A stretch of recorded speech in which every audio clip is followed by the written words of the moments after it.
Welcome everyone to another Thriving Thursday workshop with Ascending Tribe. We have the wonderful Bekah Komar here with us this week. Bekah is a spiritual guide and a business coach. And she's going to be talking us through thriving in the 5D, like what that really means. What does it mean to have a spiritual business? How do we find and align with our soul purpose and life mission? So Bekah, would you like to give us a little introduction and take it away? Yes. Wow, you have such a beautiful voice. It just sounds so fluid and seductive. Thank you for that beautiful introduction. And hello, beautiful souls. We have Alchemist, Christian, Sarah. I think that's everyone so far. So I'd love to just start out with just a brief introduction. I also really do enjoy, as Alex knows, in my container to do just brief grounding. I think it's more personally, but I know it also helps others. I get really excited and lots of energy, so I like to just ground that down before starting to ramble off.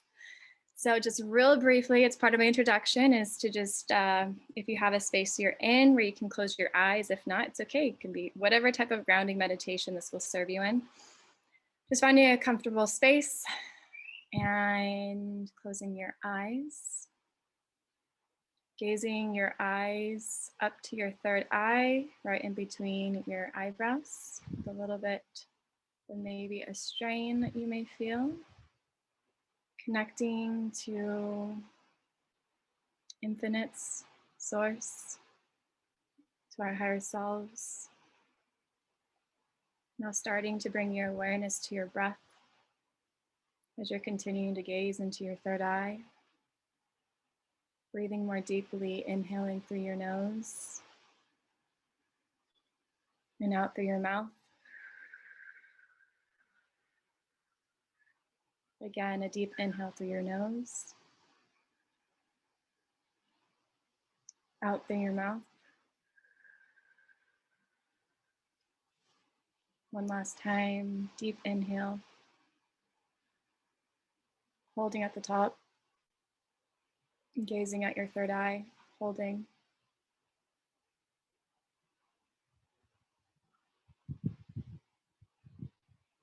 And release.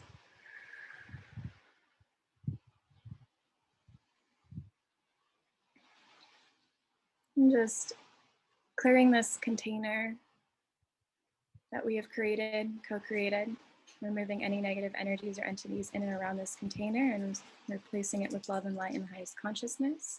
May all of our higher selves be present on this call, this transmission, this activation to receive whatever information will serve you on your soul mission, your purpose in this lifetime. Whatever is not serving you may be filtered out and only serving you in the highest good. May we remove our egos and replace it with love and light and Christ consciousness. And just to seal, taking a deep inhale and exhale.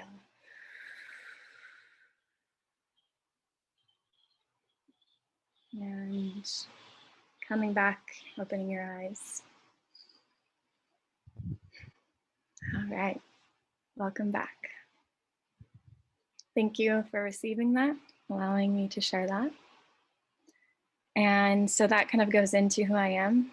I combine, actually just I am, I be, through all spaces, sharing my higher self, my energy, my spirituality in every container. And one of the main containers I'm really passionate about is business. So there's many different hats I wear and labels I carry. One of them is I am, according to human design, it's something I'm very passionate about and I've been following for the last 2 or 3 years, is I'm a manifester, which means I'm a leader, an initiator. Manifestors are only about 8 to 10% of the population of the globe currently. And so I'm here to initiate and lead.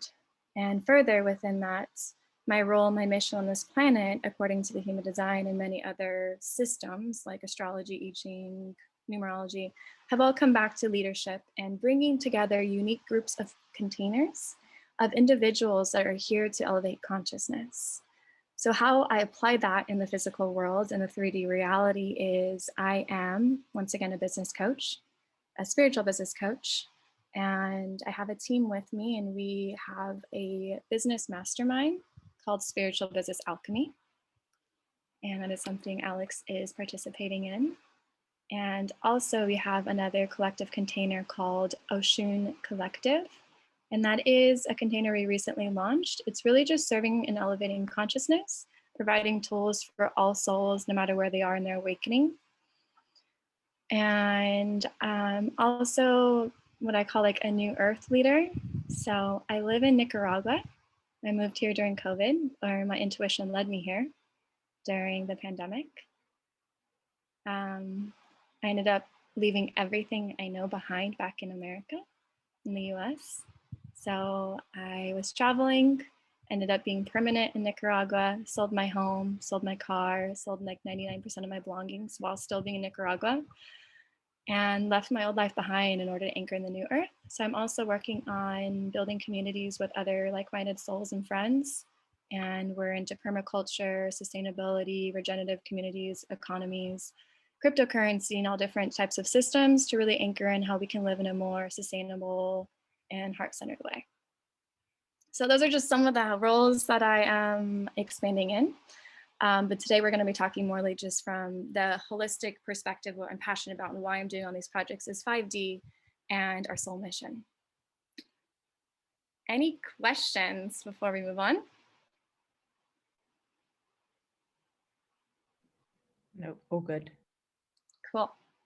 All right, so I have like a presentation I'm going to bring up for all of you. So just give me a moment here so I can get that set up for you. Okay. It's loading. Can everyone see that? Yeah, all cool. good. Okay, so as you guys know, Bekah Komar, hey. I have 2 different platforms. If you want to connect with me, the easiest way is Instagram. And you can follow me at Bekah Komar, and also our brand Oshun Collective, the Oshun Collective on Instagram. And so I already shared a little bit about who I am. These are just some fun pictures. This is actually the view of my land, or close to it. I shouldn't say my land because it's the Earth's land. It's not like I own it. But she gifted it to me to be a keeper of. And yeah, the journey of, if you knew me 1 year ago, it'd be a very different conversation we're having. And as I've anchored in 5D and said that I want to be a part of the new earth, the universe put me through the ringer in order to say, do you really know what you're getting into? And so over the last year, I've been put to many different challenges of testing. Are you ready for 5D? Are you ready for the new earth? Are you really ready to step into spiritual business and letting go of the artificial world of the matrix? And so I'm sharing with you from experience. I really speak from intuition, from my soul. So if some things may not match up according to the mind or data or information, I invite you to go explore and to share with me so that way I can learn as well.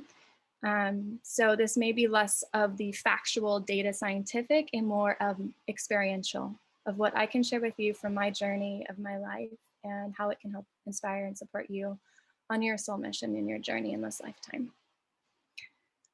So yeah, just sharing. Oshun Collective, Spiritual Business Alchemy are the main containers of where my soul is really being called. And really what we're talking about though today is, what is 5D?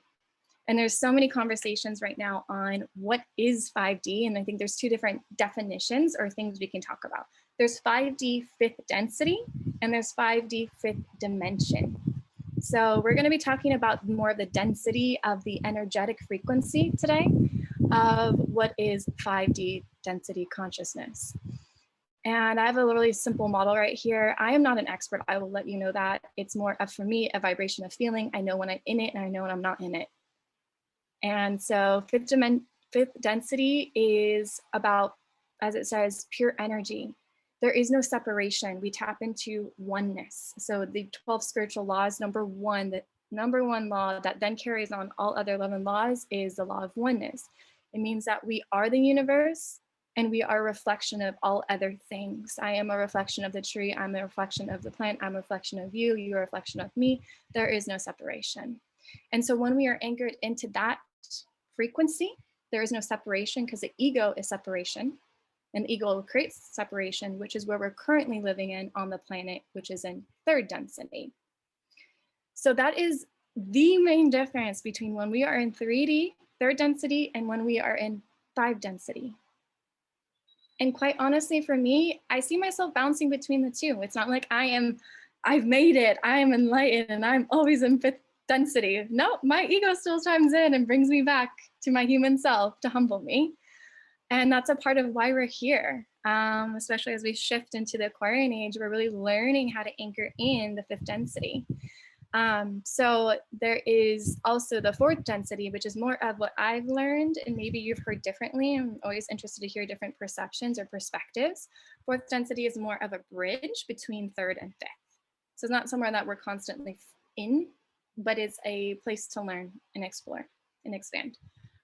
So to me, there's something that I've connected is 5th dimension, 5th density is heaven on earth. And there was a lot of shares, especially when I was learning about QHHT, quantum healing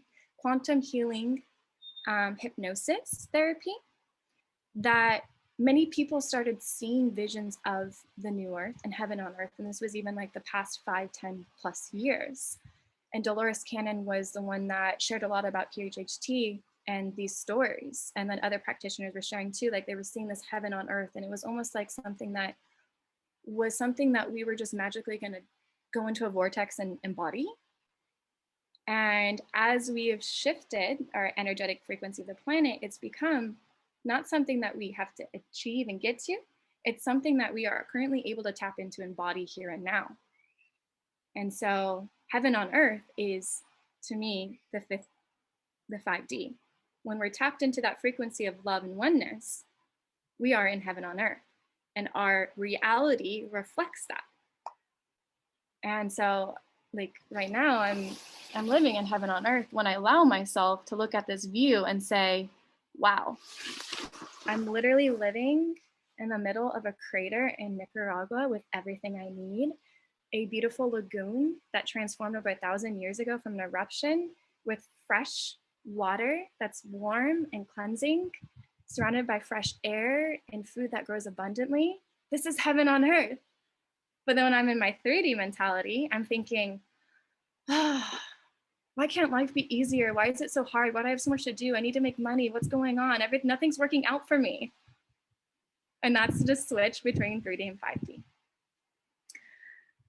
So I just wanted to clarify, explain, once again, my perception of it. We all have our right to our own perception, and once again, experience as well of what 5D is.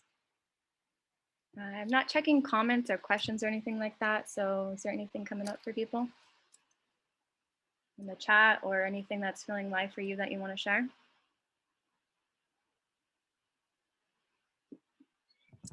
I just want to say that I love Dolores. Like Dolores Cannon like saved me like quite a long time ago. When I came across her stuff, I was like really, really deep in the truther kind of rabbit holes, which were like very, very dark. And then Dolores Cannon came along and I was just like, this resonates. So yeah, it resonates what you're saying. So basically you're saying that it's a state of mind. Mm-hmm. Yeah. Yay. I'm glad you know Dolores's work as well. She really helped me with that transition of like seeing the truth and then seeing like the beauty, because we can see the darkness and the light of both of the polarities and be like, okay, I can relax into this beautiful world.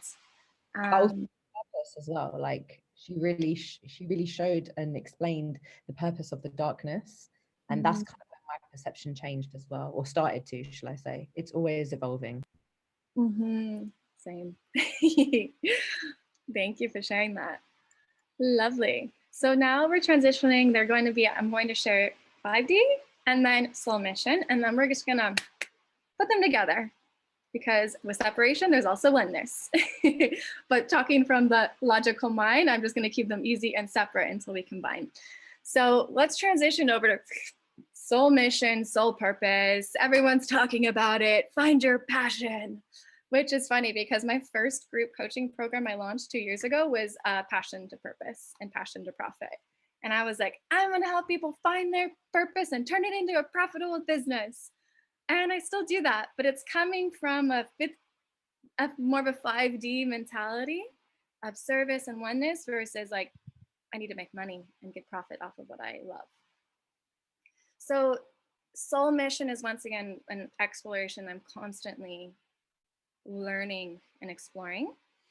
What I'm really seeing the difference between just a job and work and your soul mission is how we relate to it. If we're relating to it from the ego or our higher self. And I'm going to explain now, just to help kind of anchor this in, just a little brief tangent that connects back is the purpose of our ego. This also connects to the transition from 3D to 5D. So I'm taking a course from a dear friend that I've known for the past couple of years, and he's actually gained a lot of awareness in the YouTube world and also on Instagram. His name's Aaron Abke, and he does a lot of work around mindset and the ego. And so I'm taking one of his courses right now called Master Your Mind, Mastermind. And what he allows us to understand is to understand the purpose of the ego. So that way we can no longer fear it, but love it and understand it. So that way it's no longer controlling us. So the ego's purpose, as we know way back in the beginning of dawn, when we were, apes, was to protect us from physical harm. But as we evolved, we learned language, we began to collaborate and live in tribes and groups, and then eventually societies, that the ego's role transitioned from physical protection to societal protection. And the ego then learned to protect us and have a purpose still in our modern life of protecting us in the societal hierarchy. So as humans, we don't want to be at the bottom of the food chain of the societal hierarchy. So what we do, our ego is motivating us to make sure we're at the top and continuing to get the top, which means more food, more money, more protection, more status. And so when we look at the ego, it has its own filters of what it's trying to do. So when we go to work, it's like, oh, I need to survive and climb the corporate ladder, climb the status ladder. So other people are doing things for me and I'm not having to do all the hard work, and I can be seen and acknowledged and loved. But from the higher self perspective, when we have self-awareness and consciousness that we're all one, we're like, wait, I already have all of that within me. There's nothing I need. It's already here. And then my reality reflects it. So to me, the shift from work to soul mission is a difference between operating from the ego to our higher self, to our soul, our spirits. So now we're operating our life not from the control of being a puppet of the ego, to now letting our soul remember why it came here and to then fulfill its mission. All right, so now that we have an understanding of one view of what the soul mission can be for you, I wanted to go through what my personal experience was of discovering our soul mission, what I've seen in a lot of my clients as I've coached dozens of clients launching their passion, their purpose, and their soul mission, and coaching them through their spiritual journeys. So what I've discovered in my personal life is there's different phases of discovering my soul mission. In my spiritual awakening, the beginning was, okay, I thought I knew what I was doing in this life and now I know nothing. What do I do to make a purpose and an impact? And then that was still kind of operating from, I need to help others. I need to give back and save the planet. And then it switched to, we are all one and we're all perfect and there's nothing that needs to be saved. I don't need to save Mother Earth. She already knows how to take care of herself. It's us individually, as the human collective, that we can support in this evolution into a higher consciousness. So then it was a discovery of oneness. And once I was able to understand the oneness and not create from lack and trying to be the hero to save the world, I was able to discover and uncover my soul mission. And as I shared before, it's multifaceted, but the main soul mission for me is to help elevate consciousness on this planet and bring together unique individuals to once again elevate consciousness. Also being a steward of Mother Earth. So after that transition to discovering your soul mission, it's almost like the moment I stopped seeking it, it found me. And I remember for like 2 years, I was constantly trying to figure out, oh, I can do this. This is what I'm passionate about. I can start a podcast. I can be a coach. And I started doing all those things. But then like I lost interest fast, or it felt like work. And it became exhausting. And I was like, this feels out of alignment. Why? Because I was still operating from my ego. How can I survive? But through that journey, I was learning how to transition from just a job that's going to put food on my table and money in my bank account to what's really energizing and fulfilling my soul. So it's a journey, and we're all at different levels. And I also see that our soul mission is so expansive, and we can go down so many different roads, avenues. And this is something that was a recent download as I was interviewed on one of my friends' lives a couple of weeks ago. She asked me to talk about the soul mission specifically and what that means to me. And as I was sharing about it, I had this download. It was like, our only mission is to be love. That's it. To be in the vibration of love. So it starts within, looking at ourselves, being with ourselves and our soul, and having that frequency of love. Anything else after that is just play. We get to play and experiment with the universe, and that's part of the soul mission. It gives us like a purpose to channel our energy to. But at its core, we just get to be little vibrating beings of love, and that's enough. Of course, the ego is going to be like, but I need to have purpose and I need to accomplish things in this life. But for me, that really took off the pressure. And there's also ego fear that, well, how am I going to be motivated? I'm not going to make any money if I just am in love. I'm going to die and starve. Oh no. Yeah, it's my ego voice in my head. I hope you guys like that. But it comes from love, of inspiration and trust and surrender, that when I am in that frequency of love, everything else is taken care of for me. Just being of service and love. So the more that we anchor in that belief, the more that we'll tap into our soul mission, our higher selves. All right, I'll pause there. Any questions in the chat? You guys resonate with this at all, or have any epiphanies that are coming through, or downloads? I have a question. In fact, I wrote down a couple of questions. So the thing that I really struggle most with is letting go of the ego programming, I guess you would call it. So exactly what you're saying, but I need to accomplish something, and how am I gonna, I need to do this, I need to do that. Like, how do I let go of that? Like, that is one thing I really, really struggle with. And then tying into that, like, how do we recognize when something is coming from the ego? And I know that may sound like such a simple question, but when you're in it, it's like, I don't stop to like think about it, or, exactly, like, for example, how I've been feeling today, like Becca, I spoke to you about it earlier. That's obviously ego, but it's taken you saying what you're saying for me to actually recognize that. But like, how do I recognize that myself? Mm-hmm. Beautiful question. So I thought I'd had a couple ego deaths, and then there's like the spiral of layers and layers. So I embarked in the last 3 weeks of putting myself more in isolation and letting go of all of the other responsibilities and just going back to the core to allow for myself to have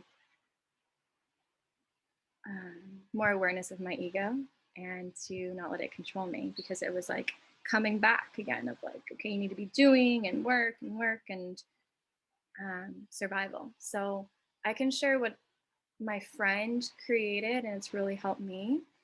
Aaron Abke is his name. You can look him up on YouTube, and I remember it's AARON ABKE. And you can type that in the chat too. So he has a beautiful 28-day challenge, and it's totally free. And this has really supported me. And it's so simple. Like, he puts everything in the most simplified terms, and he really explains things like just like you're in school and you're in, I don't know, 5th grade. So what his process was, and this is really what supported me, was 1, silence. So the first week was all about silencing the mind. So the goal was to get up to 1 hour of silent meditations. And it's such a basic practice. And my intuition kept telling me, Bekah, get back to silence meditation. But my mind was like, you need to be active, you need to be productive. So I was doing like breath work and guided meditations, things that were still bringing more thoughts and more like distractions in my mind. So I learned to silence it, and I got back to like 1 hour meditations every day of just any thought would arise, bring it back. Silence, silence, stillness, stillness, practicing that every day, every day. And then I started to have awareness more of when the thoughts did come in. And a similar practice as well is like the Vipassana meditation. I mean, that's what they're practicing is, okay, how to have awareness of your thoughts and how they're controlling your life. So stillness and silence was the first. And then the next step was non-doership. So not attaching to I am doing this. I am separate from the universe, and tapping into oneness. And what he says, like the mantra of I am being lived. So instead of I am the creator of my universe, it's I surrender. The universe is the ultimate decider in my reality. So it's really letting go of the ego trying to control, like I can do this myself, and this is me making this action and this result. So those 2 things just totally changed my perception in a matter of weeks. I didn't even finish the 28-day challenge. I went right into the mastermind, but I imagine the rest of it is probably even more deeper.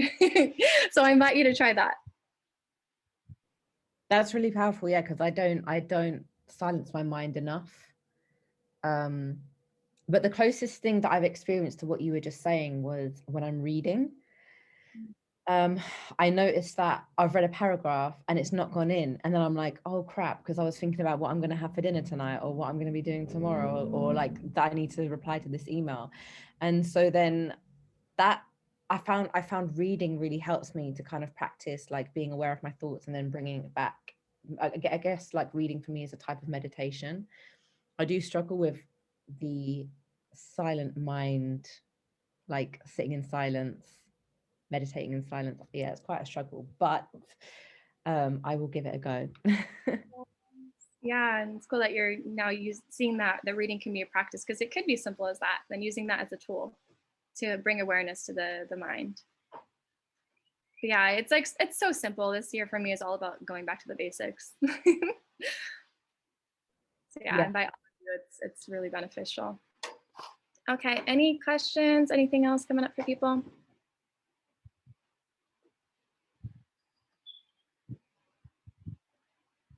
Beautiful. All right. So one other thing, it ties in, but it does tie in, and I'll let you connect the dots however it feels aligned, but I really felt called to write down this quote from my dear friend. She's one of my mentors and guides, Laura Joy. Our friend asked her, what's your passion? And she said, defying the artificial world, the laws, and following the natural laws. And that's like something to meditate on for sure. You start to wonder, what is the artificial world? And what are the natural laws? When we take away what society has structured as the natural life, it's quite artificial. So once we get out of the constructs of what our collective consciousness is created as a way to live, is just one of infinite possibilities of ways to live. But when we go into nature as our teacher, we find our natural rhythm of the way of living. And so when looking at our soul mission, seek Mother Earth and the natural elements to reflect on how you want to be and how you want to live. And that's also our soul mission. She'll give you a lot of answers if you ask her. She's a great mentor, Mother Earth. So that is, I think, most of soul mission. So we talked about 5D. We talked about the soul mission, the purpose of the ego versus tapping into our higher self. Quieting the mind and the ego in order for us to get clarity on our soul mission and to anchor in 5D. And now just a couple of tips on thriving in 5D in the spiritual aspects and the physical. So as I mentioned before, I love connecting 5D to being the heaven on earth. And one of the cool things as we really anchored in 2020, there was a lot of talk, right, about the transition of the Aquarian age and the new earth is here. And I really feel that. And it just came into a different way than I thought. I thought it was just gonna be like this grand explosion of enlightenment. And we're all just gonna be like downloaded into a new version. And it was more of, once again, embodying that frequency in our day to day. So some things like in the spiritual realm that I've really supported and thriving in 5D and really anchoring that in as more of a consistent realm to play in. Because sometimes I'm like glitching between 3D and 5D and I'm like, no, I'm in between and it's just chaotic because sometimes I feel like I'm in flow and other times I'm like, I'm feeling really human and lost right now. So here are some things to support you as we anchor in the 5D. And it's really, for me, I've seen whenever I'm seeing that I'm just playing a game with the universe, like play. And this is what we share a lot in Spiritual Business Alchemy and supporting our spiritual entrepreneurs and coaches is make play your work, which we don't want to associate like, oh, it has to be hard. But instead of thinking of working, we are just constantly creating and playing with the universe. And when we're in play, we're in a higher vibration. We're connecting to love and our heart and our higher self. Also recognizing that abundance is our birthright and to collect evidence of all the abundance around us and within us. And that kind of goes between the lack and scarcity mindset versus the abundance mindset. Because remembering we already have everything we need, there's nothing else we need to seek. It's already there. We have soil, we have earth to grow food. We have materials, we have bamboo, we have wood, we have clay to make bricks. We have everything there. We have fresh water.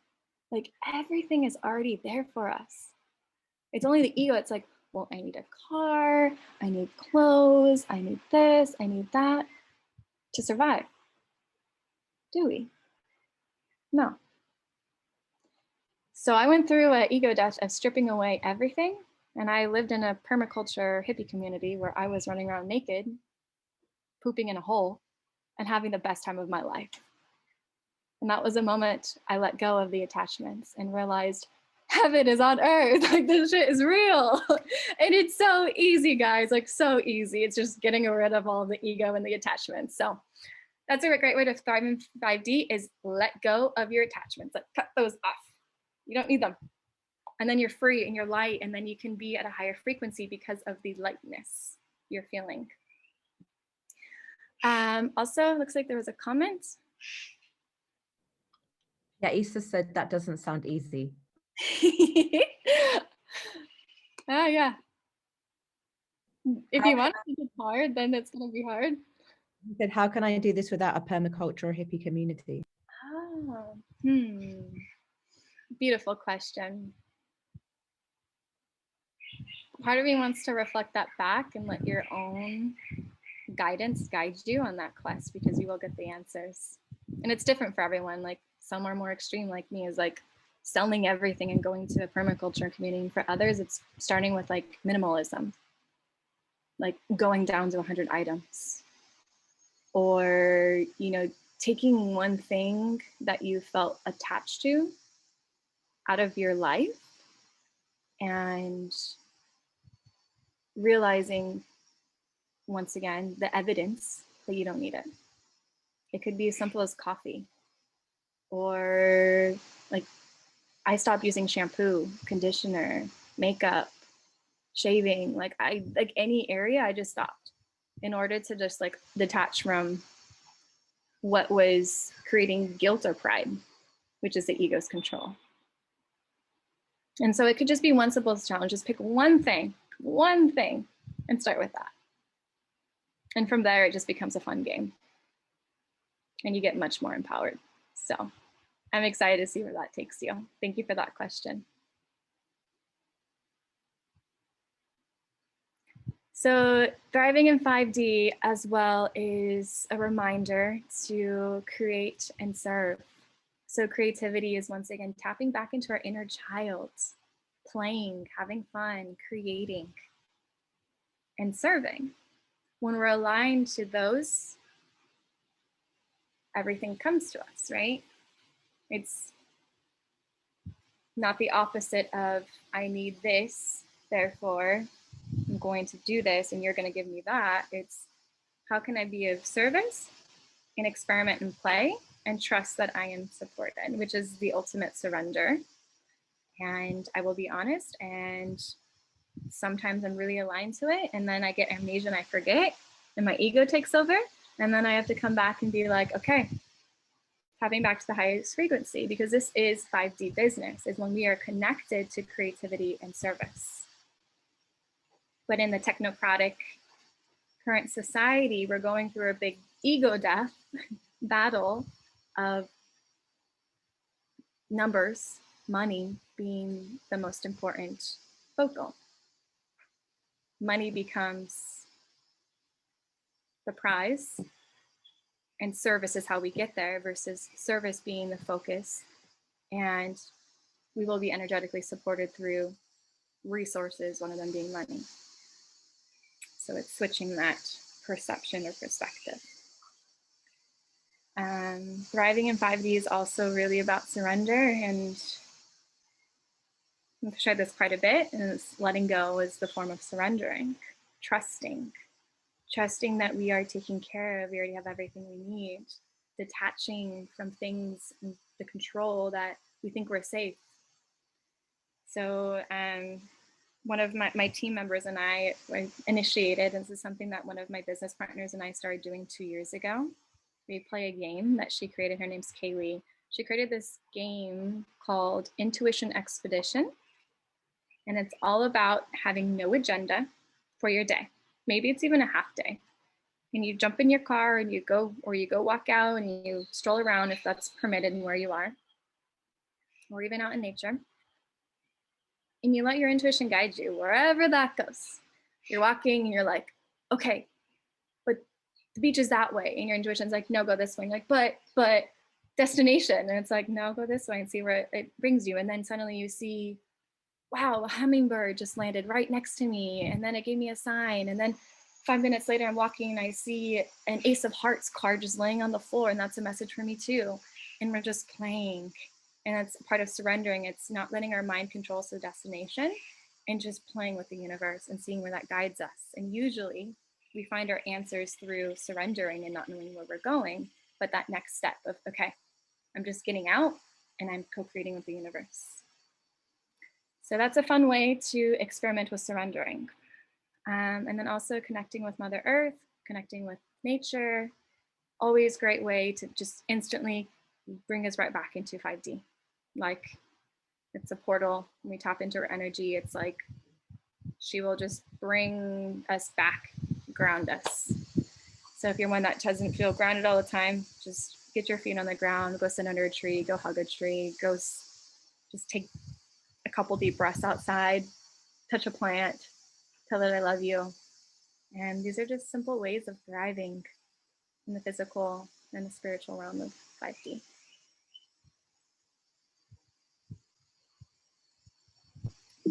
All right. So the grand finale, tying these things together. Any questions coming up? I'll keep asking. I like questions. Input. In your opinion, what is the number one obstacle people have, or the number one thing to separate from?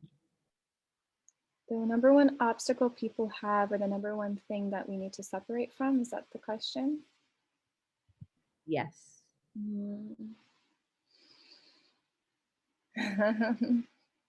Wow, big question. I feel like in this moment, maybe my answer will be different in the next moment, is it's really unique to each individual based on our experiences and our traumas, is where we create attachment out of fear of rejection, hurt. Yeah. But overall, I think the biggest areas is money and our perception of money and our just our physical belongings.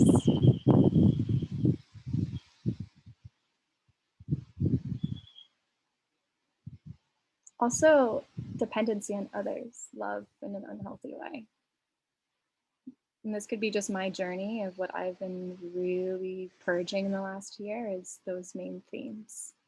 And as I've gone through them, it's funny because I connect with my soul family all over the planet on Instagram, and like we won't talk for 6 months and we're like, whoa, we went through the same surrender journey of purging these attachments. So yeah, money is very, very prevalent. I'd say one of the biggest.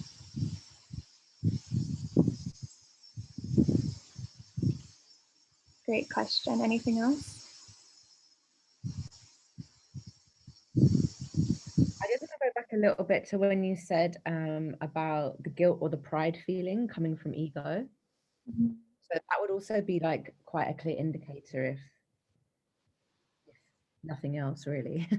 Yeah, I'm glad you brought that up. That's another thing that really helped me in the course, that Master Your Mind course, was just to easily identify when the ego is, and that's a great indicator.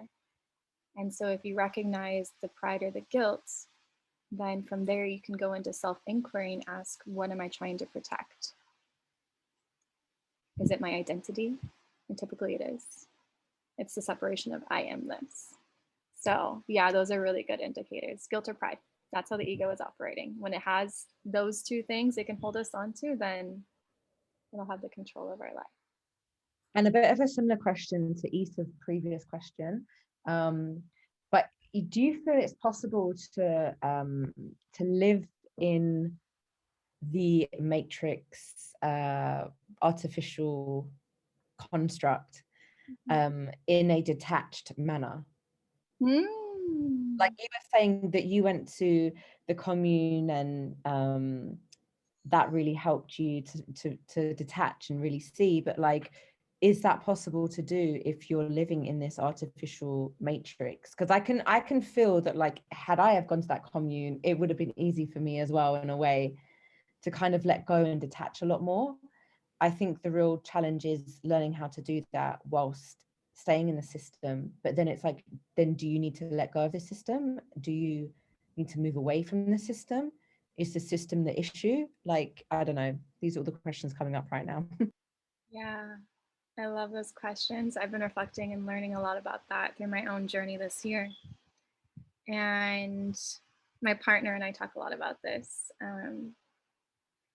And what my personal experience was, like, I like extremes. Like, I'm going to let go of everything and then go to the, like, I've done both. I've had a wonderful life. You know, I bought a house by the age of 25, bought a brand new Audi.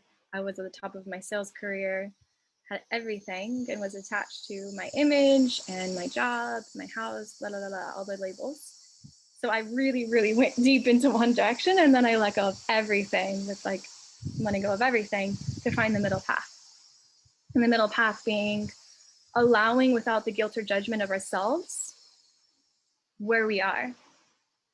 And I feel from releasing the ego, the guilt and the pride, it's totally possible.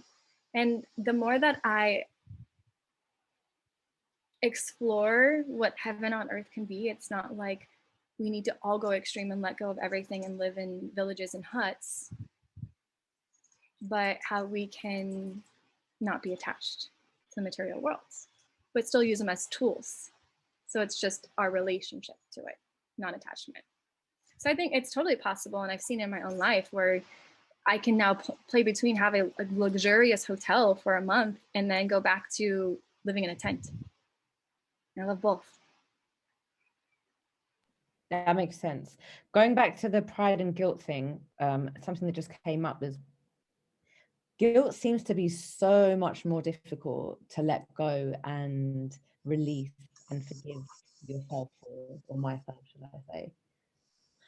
I tend to find it easier to hold on to guilt, but like with pride,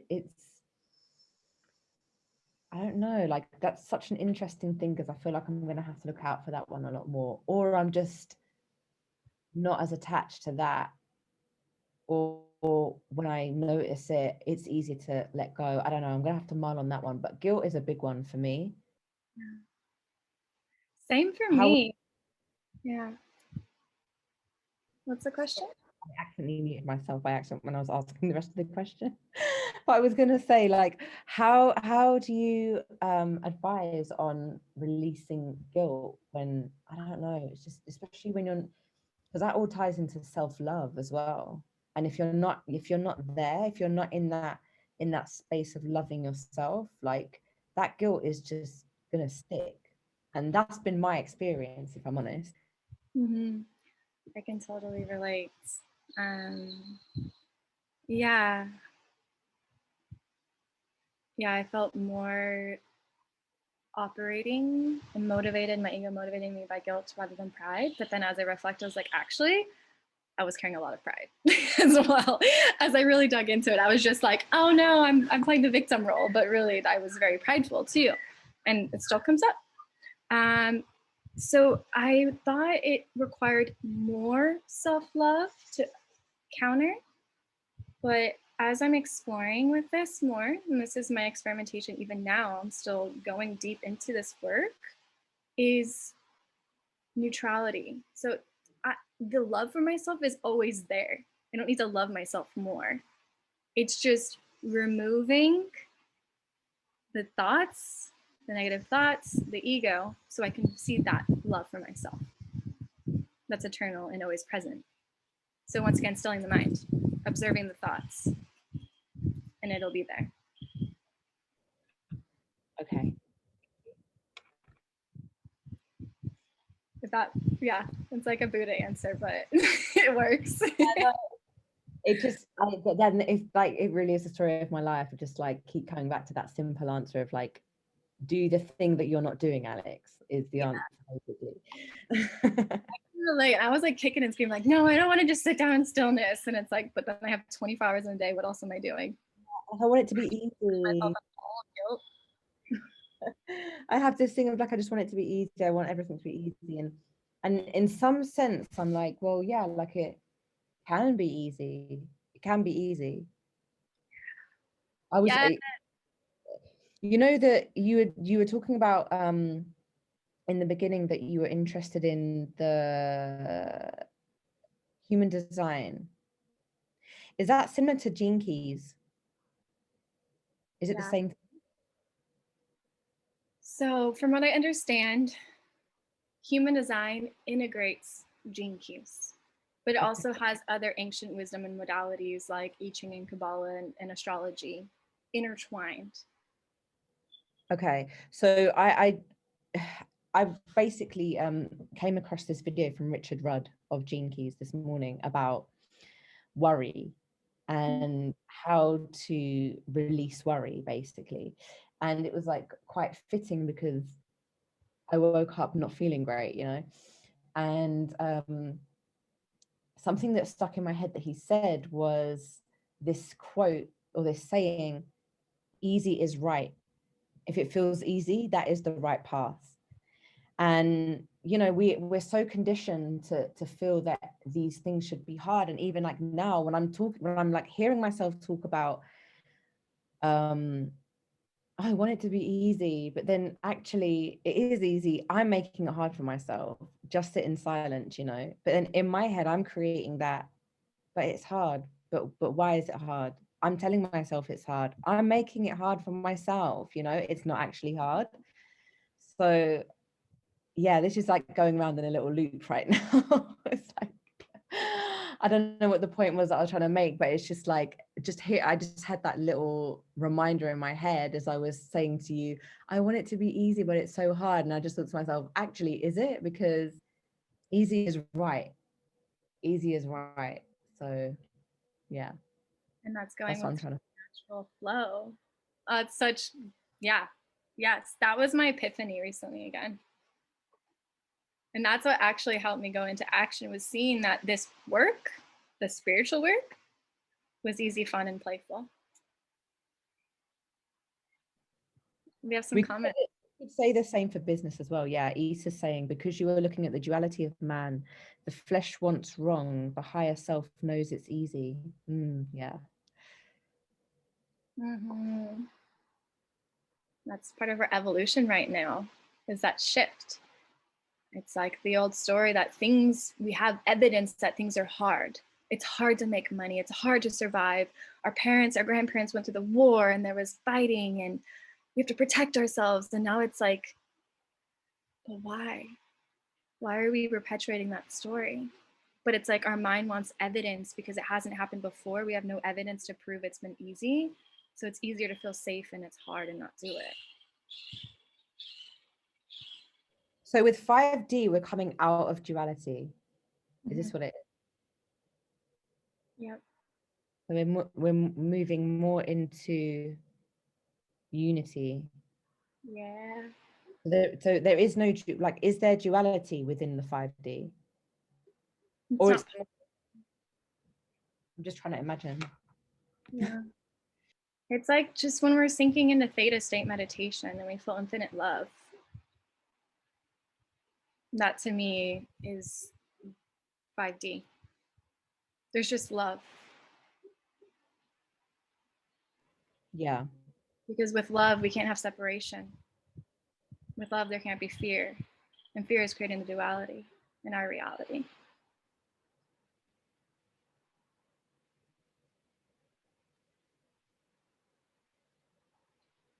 Yeah, I have this thing with like self-love. I don't know, I was just like, I was going into like one of these insecure moments this morning that I was like, people don't like me and people don't resonate with me, people don't get me, people don't understand me. And I was just, and then I was like having this conversation with myself this morning going, but you don't love yourself, because look at how you talk about yourself. So why are you expecting people to like you when, and I'm not saying like people dislike me, but I'm just saying like, this is the conversation that I have in my head sometimes. It's so insane. It must sound so insane when I say it out loud.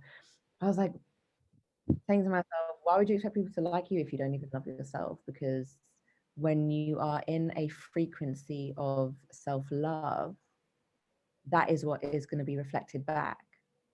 Mm-hmm.